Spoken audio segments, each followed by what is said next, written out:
তো বন্ধুরা good morning. তো সপ্তাহের শেষ দিন বসে পড়েছি একদম বাদবাকি যা সবজি ছিল সেই নিয়ে।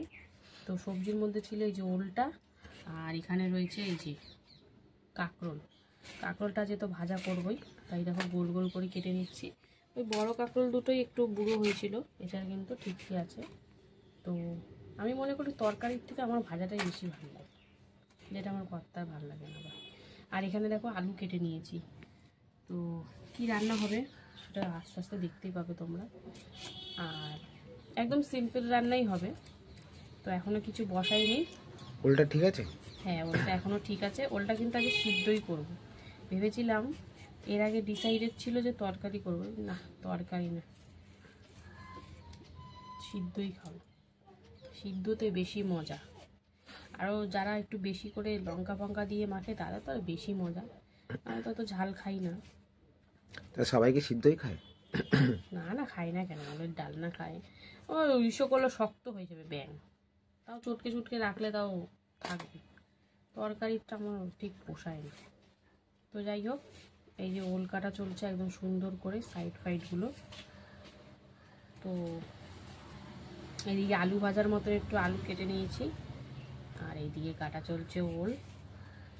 সেরকম কিছু আজকে সবজি নেই, বাদ বাকি আজকে সপ্তাহে শেষ, তো এতদিন ধরে তো সবজি খাওয়া হলো। তাও বলছিল বাজার যাবার, না এই দুটো সবজি আছে, আর আমাদের ডাল তো বাঁধা ধরাই জানেন। তো এই দিয়ে আজকে চলে যাবে, সপ্তাহের শেষের দিন একদম জমে যাবে। তো চলো, আর কি বলবো, সবজি কাটাও কমপ্লিট, তাই আমার গল্পও কমপ্লিট। একদম সোজাসুজি চলে যাবো রান্নায়, সঙ্গে থাকো বন্ধুরা। এ দেখো প্রেসারে কিন্তু প্রথমেই বসিয়ে দিলাম ওল সেদ্ধ হতে, তারপরে ডাল বসাবো। তো এদিকে ওল সেদ্ধ বসিয়ে দিয়েছি, আর এদিকে বসিয়ে দিয়েছি ভাত। তো চলো, দুটো দুদিকে হচ্ছে, তো রান্না কিন্তু শুরু হয়ে গেছে। বন্ধুরা ওল তো সেদ্ধ করে নিলাম, তারপরে এই যে দুটো মতো সিটি দিয়ে ওলটা নামিয়ে রেখেছি। এখন কিন্তু পাঁপড় ভাজা বসিয়ে দিয়েছি। তো একরকমেরই পাঁপড় ভাজা চলছে। তো চলো পাঁপড়টা ভেজে নিই, তারপরে আসছি। পাঁপড় তো ভেজে নিলাম, এরপরে কিন্তু লবণ মাখিয়ে কাঁকরোল ভাজা বসিয়ে দিচ্ছি। তো তরকারির থেকে ভাজাটা গেলে বেশি ভালো লাগে। তোমাদের কার কেমন লাগে, তরকারিটা বেশি ভালো লাগে না ভাজাটা, অবশ্যই কমেন্টে জানিয়ে। আমার তো বিশেষ করে ভাজাটাই ভালো লাগে। যাই হোক, এদিকে কিন্তু ভাত ফুটিয়ে বন্ধ করে রেখে দিয়েছি, এখন কাঁকরোল ভাজা চলছে, দেখতে থাকো। এরকম উল্টে পাল্টে ভাজাটা চলছে কাঁকরোল। আর এইদিকে না প্রেসারে আবার ওলটা বসিয়েছি, কারণ প্রেসারটা খুলে দেখি ওলটা ঠিক মতন সেদ্ধ হয়নি। মনে হচ্ছে রেখে দিয়েছিলাম, এই জন্য কি শুকিয়ে গিয়ে এরকম হলো, নাহলে কিন্তু ওল আমি একটা থেকে দুটো সিটি দিলেই একদম প্রপার গলে যায়। তো যাই হোক, কী করবো, আরও একটা দুটো মতন সিটি দিয়ে নিই। আমি ভেবেছিলাম ডালটা ওদিকে বসিয়ে দিই, একটু তাড়াহুড়োর মধ্যে আছি, কটকা তাড়াতাড়ি বেরাবে। এদিকে আবার দেখছি ওটা হয়নি, কী করবো আবার। এখন প্রেশারে তো বুঝতেই পারছো, ওটা না দিয়ে তো বসাতে পারবো না, একটু ঠান্ডা করে না খোলা গেলে তো হবে না। যাই হোক চলো, কাঁকরোলটা প্রায় ভাজা হয়েই গেছে, না দিয়ে তারপরে আসছি। আমি কিন্তু আলু ভাজা বসিয়ে দিলাম, কাঁকরোল ভাজাটা কমপ্লিট। তারপরে কালো জিরে ফোড়ন দিয়ে এই আলু ভাজাটা খেতে না বেশ ভালো লাগে। তো কালো জিরে ফোড়ন দিয়ে আলু দিয়ে দিয়েছি, আর সাথে এখন দেবো তারপরে শুকনো লঙ্কা ফোড়ন দিতে পারতাম, দিলাম না। কাঁচা লঙ্কা দিতে ফাটিয়ে দিয়ে দিলাম, আর সাথে দিয়ে দিচ্ছি হলুদ গুঁড়ো। লবণটা একটু দেবো না, লবণটা পরেই দেবো।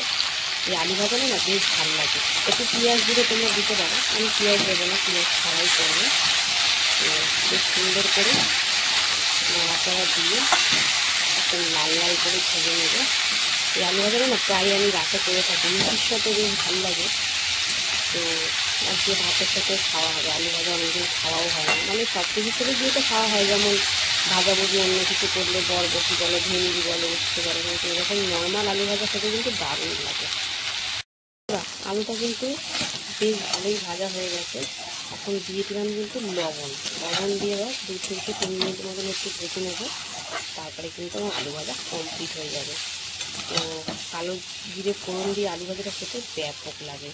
আর এদিকে কিন্তু প্রেসারে আমি মুসুরির ডাল একটা কাঁচা লঙ্কা দিয়ে প্রেসারে বসিয়ে দিয়েছি। তো রান্নার বেশিক্ষণ বাকি নেই, তাই শেষের দিকে চলেই এসেছি। এরপরে ভাতটাও কিন্তু বসাবো আরেকবার, কারণ ভাতটা তো তোমরা জানি আমি এক ফোঁটান দিয়ে নামিয়ে দিই, তো শেষের দিকে আরেকবার বসাই। তো আপাতত এখন আলুটা একটু ভাজা হোক, তারপরে আসছি। বন্ধুরা লবণ দিয়েও কিন্তু 3-4 মিনিট মতন ভাজাভাজি করে নিয়েছি, বেশ সুন্দর লাল লাল হয়ে গেছে। এবার কিন্তু নামিয়ে নেব। এদিকে ডালও একটা মতন সিটি দিয়ে, যেহেতু মুসুরির ডাল একটা মতন, মুসুরি বলে মুগ আমি একটা করেই সিটি দিই। তো বিউলির ডাল, ছোলার ডাল, মটর ডাল একটু বেশি লাগে। তো যাই হোক চলো এখন এইটাও নামাবো। আর ডালটা তো বন্ধ করেই দিয়েছি। এখন আপাতত ভাতটা আরেকবার বসাবো, তারপরে ডালের প্রেশারটা খুললে ডালটা মানে ফোড়ন দেবো। তো ওদিকে আবার ওলের জন্য একটা শুকনো লঙ্কাও ভেজে নেবো। তো সঙ্গে থাকো, ডাল ফোড়নের আগে আগে সব করে নেবো। এখন আপাতত ভাতটা আরেকটা ফুটান দিয়ে গড়টাও দিতে হবে, দেখতে থাকো বন্ধুরা। ডাল ফোড়ন দেবো, ওই জন্য কিন্তু শুকনো লঙ্কা একটা আর পেঁয়াজ দিয়ে এখন ভাজাভাজি চলছে। আর তার আগে কিন্তু এই দেখো শুকনো লঙ্কা 1 পিস আর সর্ষের তেল, আর এটা কাঁচা পেঁয়াজ দিয়ে ওলটা মাখবো, তাই না একটা লঙ্কা ভেজে নামিয়েছি। লঙ্কা শুকনো লঙ্কা ভাজা দিয়ে খেতে তো ব্যাপক লাগে, খুব একটা খাওয়া হয় না, কাঁচা লঙ্কা দিয়ে খেয়েছিলাম। আজ একটু ছোট্ট দেখে একটা দিয়েছি। তো চলো এটা তো মাখামাখি হবেই। ওলটা মোটামুটি এই হাতা দিয়ে সুন্দর করে পিষে করে নিয়েছি। তো চলো এটা পেঁয়াজটা ভাজা হোক, তারপরে আসছে। পেঁয়াজটা হালকা করে ভেজেই কিন্তু দিয়ে দিলাম টমেটো, লবণ আর হলুদ। এখন টমেটোটা হালকা করে একটু নরম করে নেবো, তারপরে ডালটা দেবো। এই পেঁয়াজের ডাল খেতে কিন্তু বেশ ভালো লাগে, আমার তো খুব ভালো লাগে। জানি অনেকে পেঁয়াজের ডাল খেতে খুব ভালোবাসেন, বিশেষ করে মুসুরির ডালটা। তো চলো টমেটোটা নরম হোক, তারপরে আসছে। বন্ধুরা এই যে টমেটোটা কিন্তু নরম হয়ে গেছে সুন্দর করে। তো চলো এবারে কিন্তু দিয়ে দেবো ওই সিদ্ধ করে রাখা মুসুরির ডালটা। তো লবণ তো দিয়ে দিয়েছি, আর আমি মুসুরির ডালে কিন্তু চিনি দিই না, ওই মুগ ডাল, মটর ডাল, ছোলার ডালে একটু লাগে। তো চলো এখন সুন্দর করে সবই তো মোটামুটি দেওয়া হয়ে গেছে, এখন ফুটিয়ে নেব, তারপরে দেখাবো তোমাদের। বন্ধুরা ডালটা তো সুন্দর করে ফুটিয়ে নিলাম, এবার কিন্তু নামাবো। আর নামানোর আগে একটু দিয়ে দিচ্ছি এই যে ধনেপাতা কুচি দিয়ে, এবার কিন্তু সুন্দর করে ফুটিয়ে নামিয়ে নেব।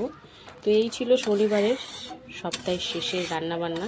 তো কেমন লাগলো আজকের এই সিম্পল সাদামাটা রান্নাবান্না অবশ্যই কমেন্টে জানিও, ভালো লাগলে পাশে থেকো। তো চলো আবার দেখা হবে দুপুরে খাবার ভিডিওতে, ততক্ষণের জন্য সুস্থ থেকো, ভালো থেকো। হ্যালো বন্ধুরা, শুভ দুপুর। তো প্রতিদিনকার ন্যায় কিন্তু দুপুরের খাবার নিয়ে চলে এসেছি। তো আজকে হচ্ছে সপ্তাহের শেষ মানে শনিবার, শনিবারের বারবেলা। তো চলো কি কি খাবার নিয়ে বসেছি প্রথমে সেটা তোমাদেরকে বলে দিই। একদম সিম্পল থালি কিন্তু একদম সুন্দর করে সাজিয়ে নিয়েছি। তো চলো এবার বলি কি কি আছে। এখানে ভাত রয়েছে, এক টুকরো পাতিলেবু আছে, রয়েছে এখানে আলু ভাজা গোল গোল করে, কাকরোল ভাজা, ওল ভাতে মানে ওল সেদ্ধ মাখা, রয়েছে মুসুরির ডাল আর পাঁপড় ভাজা। ও এটা যেন একদম মানে বিরিয়ানি বলো মাছ মাংসকেও হার মানায় এই খাবারটা। তো যাই হোক চলো এবার খাওয়া দাওয়া শুরু করব। প্রথমেই খাবো কিন্তু ওল ভর্তা দিয়ে। এটা কিন্তু আজকে আমি আবার একটু স্পেশাল করে মেখেছি, মানে ওলটা যা দেখলাম কাঁচা লঙ্কার থেকে ওল ভাতেরে কিন্তু শুকনো লঙ্কা মানে সর্ষের তেল ভেজে যে দেওয়াটা অসাধারণ লাগে। আর সাথে কাঁচা পেঁয়াজ দিয়েছি, বেশ ভাল লাগছে। এর আগে তো আমি খেয়েছি শুকনো লঙ্কা দিয়েছি, অনেক আগের কথা বলছি। আর রিসেন্ট তো এখন শুকনো লঙ্কা খাওয়া বন্ধ করেছি, কিন্তু আজকের লোভে পড়ে একটা ছোট দেখে ভেজে মেখেছিলাম, বেশ ভাল লাগলো খেতে। তো ওল ভর্তাটা কিন্তু আজ সেরা ছিল। তো যাই হোক তারপরে খাওয়া কমপ্লিট করে এবারে কিন্তু এই যে পেঁয়াজ, টমেটো, ধনেপাতা দিয়ে মুসুরির ডাল করেছিলাম, ওটা ঢেলে নিলাম পাতের মধ্যে। খুব একটা কিন্তু পাতলা হয়নি, বেশ গাঢ় করেই করেছি। আর সাথে একটু পাতিলেবু চিপে প্রথমেই একটু মুখে পুড়ে দিলাম, জাস্ট অসাধারণ হয়েছে ডালটা। আর সাথে কিন্তু রয়েছে এই যে আলু ভাজা আর পাঁপড় ভাজা, কাঁকরোল ভাজা, জাস্ট ফাটাফাটি। মানে একবার কাঁকরোল ভাজা দিয়ে খাচ্ছে, একবার আলু ভাজা, একবার পাঁপড় ভাজা দিয়ে, বেশ ভালো লাগছে। মানে এই হালকা খাবারটা খেতে যে এত অসাধারণ লাগে তাই নিয়ে কোনো কথাই হবে না বন্ধুরা, কোনো কথা হবে না। তো যাই হোক চলো, আমার তো আজকে মানে দারুণ লাগলো খেতে। আর আজকে ভাতের পরিমাণটা কিন্তু একদম ঠিক ছিল। তো যাই হোক একটু আলু ভাজা নিয়ে নিচ্ছে, একটু কাঁকরোল ভাজা, একটু পাঁপড় ভাজা দিয়ে জাস্ট মুখের মধ্যে দিয়ে দেবো, অসাধারণ। তো এই ছিল শনিবার দুপুরে আমার লাঞ্চ থালি। কেমন লাগলো অবশ্যই জানিও, ভালো লাগলে পাশে থেকো। তো চলো এখনের মতনটা